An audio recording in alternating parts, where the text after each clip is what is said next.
Well, it is Saturday, March 14th. You know what that means? It means we survived Friday the 13th. It's always a good thing. I'm not really superstitious. It's just always kind of fun to play along with Friday the 13th though. I am on the backwaters of Limestone Bay, which is backwaters of the Tennessee River. Maybe this is part of Limestone Bay. I believe I'm actually on Beaverdam Creek. And you can tell by kind of looking around that it's a pretty wide body of water. And it is all basically backwaters controlled by the dam. It's 3 p.m. Saturday afternoon. And I've been driving around for an hour and a half looking for a place to put in because the water's so low. TVA does drop the water down in the winter, which is, you know, something they always do, and I know that, but it's a little bit low right now. Probably them trying to mitigate all this rain we've had, and expects a lot more this week, so they've got it low. TVA's done a pretty good job of managing the water levels, considering we've had, I don't know, probably close to 15 inches of rain since about January. 15, 20, who knows, a lot. But it is very shallow, and so like right now I'm in about a foot or less of water. I'm gonna have to really pay attention to where I'm going today. With the glare, it's not always easy to see the bottom, but I can right now, and it is very shallow. And like I said, it just being so shallow even really made it take me a while to find a place to even put in. I just almost turned around and just went home because I knew it was going to be low everywhere. The river is moving. I don't really like being on the Tennessee River. Current, boats, traffic stuff, noise. So I try to stay in the backwaters when I'm paddling here around my hometown. But this time of year, like I said, that can be tricky because of the water levels being low. But found a spot to put in. I put in here once before. I went back the other way towards Limestone Bay. This way I'm going to go a little further upstream, and which means it'll probably get a little more shallow. But I crossed this creek in this backwater area a little ways back. This bridge, it goes across it, and it looked, surely I can find enough water to paddle in for an hour or two. So like I said, it's already 3 with a time change. You know, sun won't set till 7, so I've got plenty of time. Just needed to get out and enjoy this beautiful day. It's probably, I don't know, it's in the 60s. With the sun coming down, it feels like 70 something. It was, when I left the house, it was like 58, but it had been raining this morning. As soon as it stopped raining, I started getting my gear together and loaded up and left. And it's turned out to be a beautiful day, really nice. But it's, yeah, it's actually a little warm, but I'm not complaining. I love it, and ready for spring, that time of year. So this is why I wanted to get out, is to enjoy the warmth and a little bit of sunshine before all the rain comes back this week, and get out and not only enjoy nature, but practice my social distancing. Okay, that's a new term that we're probably all becoming more familiar with the coronavirus pandemic that's hit the US finally. And you know, I'm not much of a, you know, I'm not a naysayer or a doomsday guy or whatever. You know, I just try to take things in stride, but also try to be responsible. And I think that, you know, this is something that we definitely need to be aware of, and try to practice, make smart decisions, have good practices to try to prevent this from being worse than, or getting worse. we really don't even know the full extent. We just had our first cases here in Alabama this week, and from what I understand, the testing of they haven't even fully figured the testing out, so who knows really where we're at. But we do have several confirmed cases, the closest being a county directly north of us across the river. And because of that, schools have dismissed for a couple of weeks. A lot of area colleges have gone to online classes for the remainder of the year. Our church, I believe, is going to only have the worship service tomorrow morning. The Bible class and the evening service both have been canceled. Wednesday night has been canceled, and we're going to stay on this schedule. They said probably assume for about a month, or until things change one way or the other. If it gets bad enough, they will likely cancel all services. And a lot of places are recommending that you avoid large assemblies for any reason. Our church is, I don't know, it varies 500, 600, 700, 800. So it's a fairly good size, and so there's a lot of potential for spreading a virus that's might be around. As I said earlier, I put in where I put in today, but went the other direction. But it was also in the summertime, and the water was up several feet higher. So I'm not real sure where the channel is. I know there is a channel out here somewhere, but right now I'm still in about a foot and a half of water. And every now and then my paddle will come up with mud on it.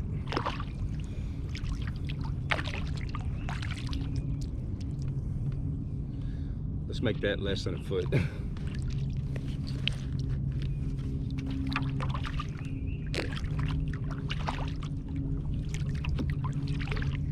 Maybe I better find the channel.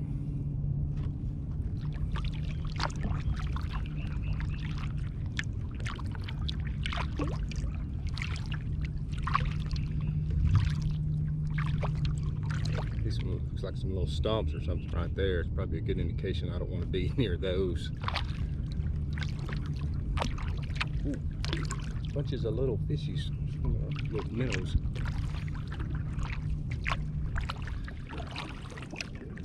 I've been paddling in these backwaters before in the winter, and you're just going along, and all of a sudden you just kind of sink up, bury in the mud, and you're stuck, and it's hard to get out. And then once you get the water all muddy trying to get out, you can't see the bottom, and you don't know which way to go, and you think, oh, I'll just go the way I came. Well, when you got surrounded by several hundred acres of water, it's sometimes, when you're out in the middle, there's not much of a reference point.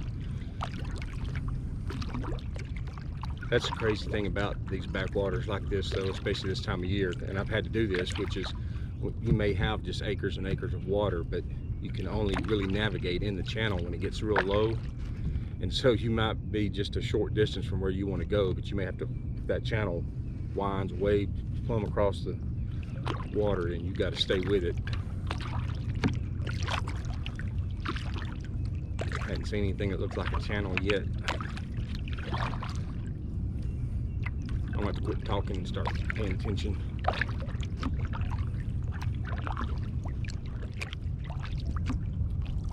Speaking of the coronavirus, there's definitely been some funny memes that I've seen on Facebook and Instagram this past week. Mostly I would say they're in good taste. People really just kind of making fun of our own reaction to it, such as around here. The big things is that hand sanitizer disappeared first, and secondly, to everybody's bewilderment, was the disappearance of toilet paper. Not real sure why, but we're at the point now where lots of things are disappearing off the shelves of grocery stores, and things are becoming hard to find. And so, even though there's people that, there's some people who I think maybe aren't taking this serious enough, and they say, well, it's not any more deadly than the flu and this and that, and that may be the case, but to me, that's not the big concern. The big concern is this is a virus that we've not seen before, that we're unprepared for. We have no cure or remedy or kind of antibodies for, and so it's just being something completely new is part of what's concerning, I think, to me. And then everybody's reaction to it is a lot of times what, you know, can be as much of a issue as anything else. Just like, you know, if there's a fire in a crowded building, the fire is going to kill some people possibly, but how many people are going to get trampled to death? You know, we've seen that happen before in some very tragic situations. And so people can, and not necessarily overreact, but just when people react, and it can just, you know, it can be a little unnerving and not real sure how things are going to play out. So we're, you know, it's just something that I think everybody needs to be careful and safe and try to protect themselves and not spread it and try not to catch it, obviously, and I'm sure everybody will, but you know, we just have to be reasonable and at the same time prepared and do what we can. It's a tough thing when, you know, we're not real sure how we're going to fully deal with it.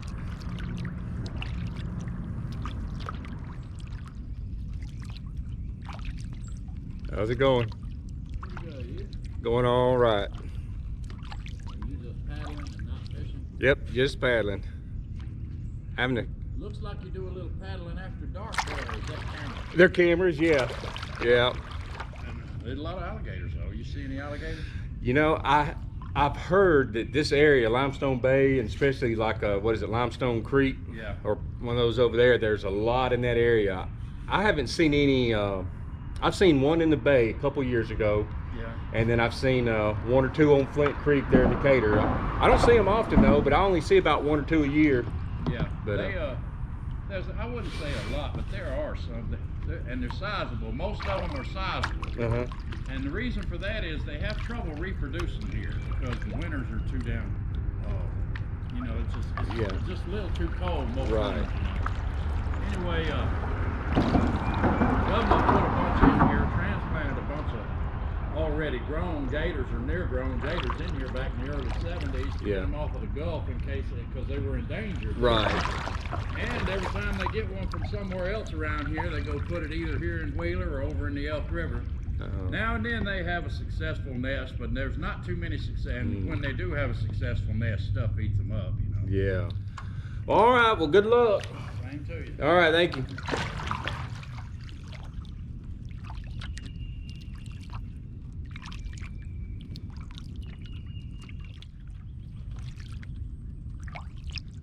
Wow, look at all that. Good night.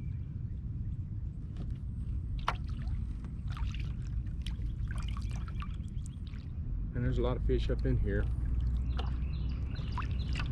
A lot of them, wow. They're making some wakes too. Oh, I see them now.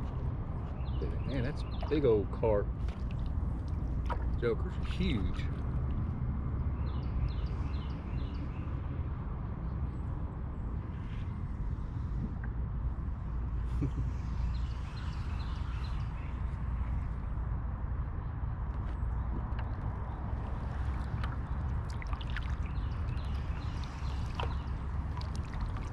I'm still surprised at how much current there is. When all these fish take off, they stir up the soft mud on the bottom, and then that stuff starts moving. You can really tell that water is moving. You know, and that guy's right. There probably always is current here because he's here more than I am. But I'm pretty sure too that TVA's getting ready for this rain this week and keeping it pulled down.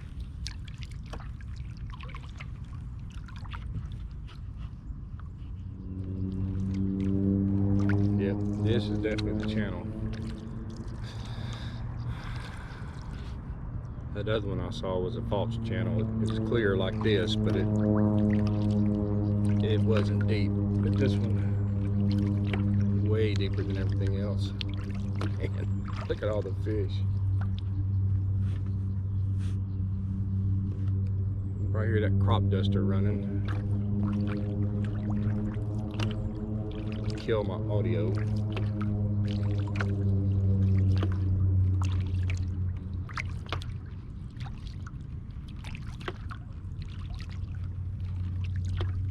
I'm herding fish. Look at those wakes. Get along, little fishies, get along.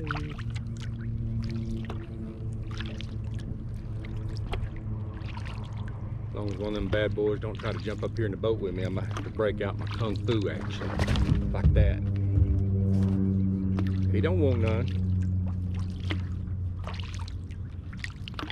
Serious. I know kung fu and karate and one other Chinese word.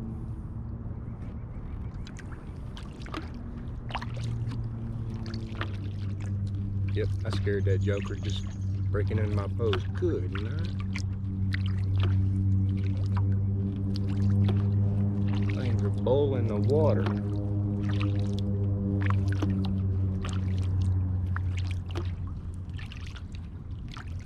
Get along, little fishies, get along.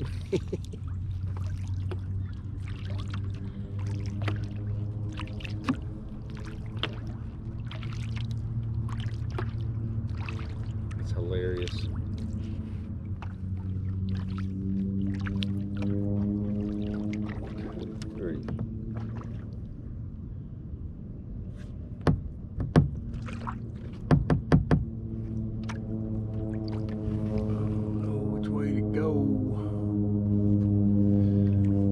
Tell you what, it's getting a little warm in the sun,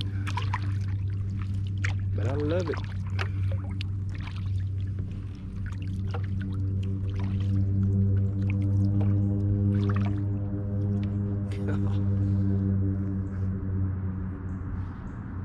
That is crazy.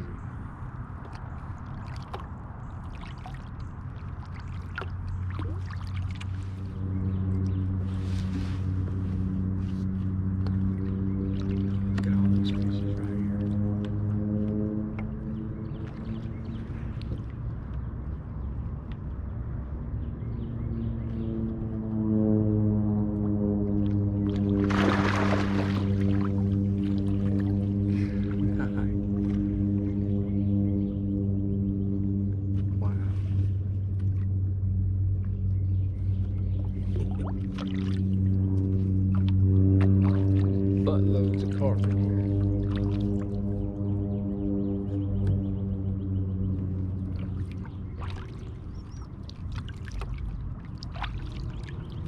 Yeah, I was talking about a stampede earlier. I about got fish peated. Wait, that almost doesn't sound good, does it? Crop duster.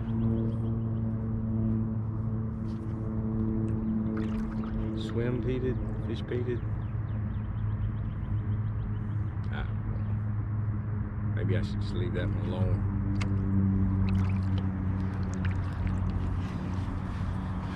Well,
gum spider webs.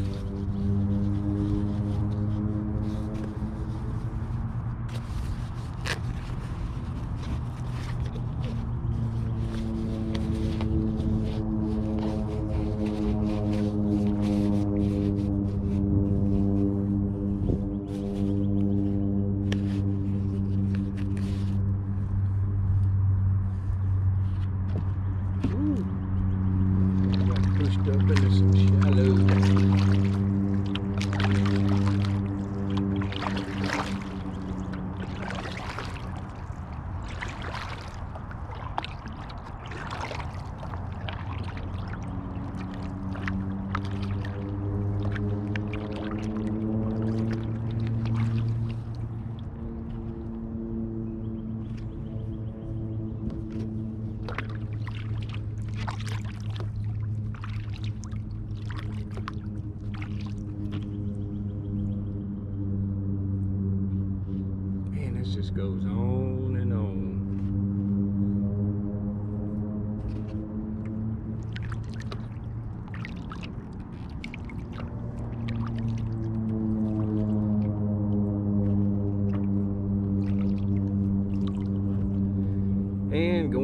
I'll be facing, no, I won't be really facing the sun. I don't have my glasses. I always forget my glasses. That is so cool.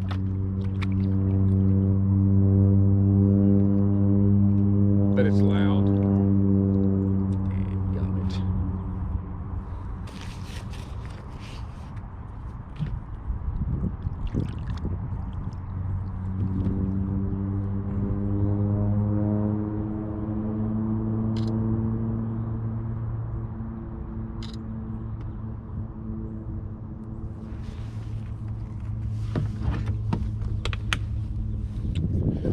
Let's see, it's 3:30, so I've been on the water about an hour.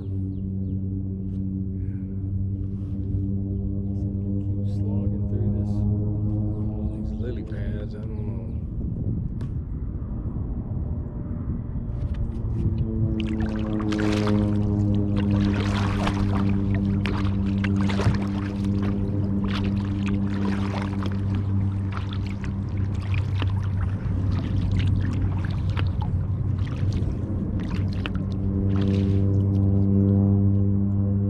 Crazy. Crop duster there and a big mega jet 747, and that dude is huge. That is one big bird right there. He's pouring the coal to it.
Change here in a moment.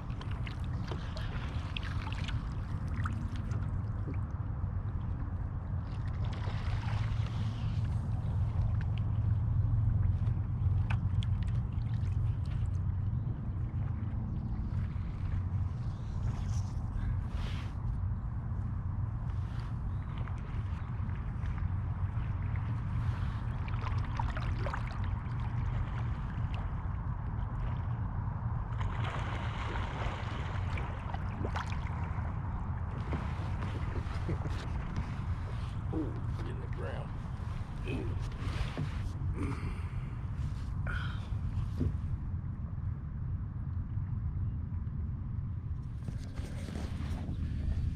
As you can see, it's not that deep, but you bury up in this old soft stuff. So, not far from the bank, but a lot of water around. None of it's deep though.